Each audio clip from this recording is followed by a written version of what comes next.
Hello, ladies and gentlemen. Welcome to another edition of Let It Rip Sports.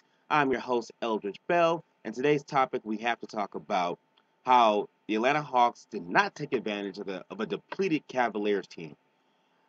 I get the fact that LeBron James is the best player in the world. I get that.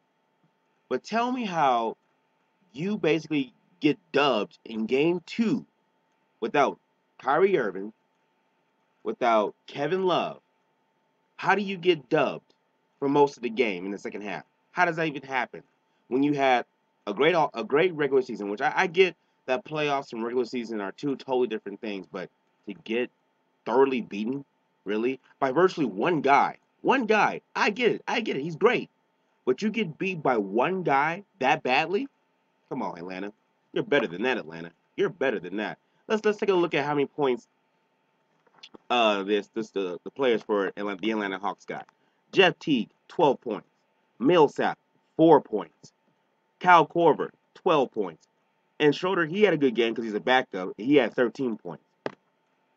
How are you supposed to how are you supposed to go to a championship or contend for a championship with those kind of numbers from your important players? How? How can you do that?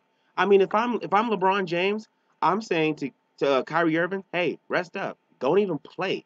Don't even play this series. Rest up for Golden State. Yes, Golden State will win that series. I'll get to that in a different video. But Kyrie Irving shouldn't play for the rest of the series because why worse? Why risk any other injury or because I know he has tendonitis?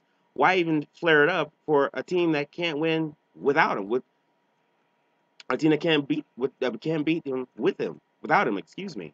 I just don't see why he should play. Second, let me talk about how great LeBron James is because this man, honestly, I know everybody wants to say he's not as good as Jordan, but who cares? He doesn't play the game like Jordan. He plays the game honestly like a better version of Magic Johnson, who's my favorite player of all time, by the way, which I think that's a better comparison. But in this game, he was magnificent. He put up numbers.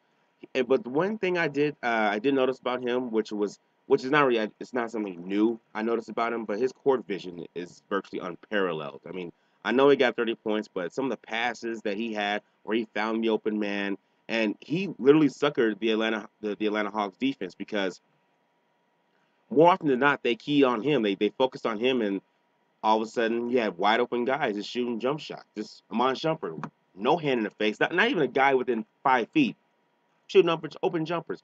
J.R. Smith had a good game. He was shooting wide open jumpers. Uh, excuse me. James Jones shooting open jumpers. So if the Atlanta Hawks are going to match up like that, where they're just going to collapse on LeBron James and the Cavaliers are hitting open jumpers, I'm sorry to say it, but the Atlanta Hawks had a good season, but they're probably going to get swept. They probably can't even win one game. And I know Kyle Korver at the end of the game got injury. I think it was to his ankle, but I think he can play for Game 3. Excuse me. Millsap, hopefully. I know he got dinged up. I don't know the extent of his injury yet, but I really don't see them changing much in terms of matches because Paul Millsap can't guard LeBron James. That is a joke. No, don't get me wrong. Millsap's a good player, but not against LeBron James. He looks like a little boy compared to LeBron James guarding him. And if he's only going to get what was it? What did I say?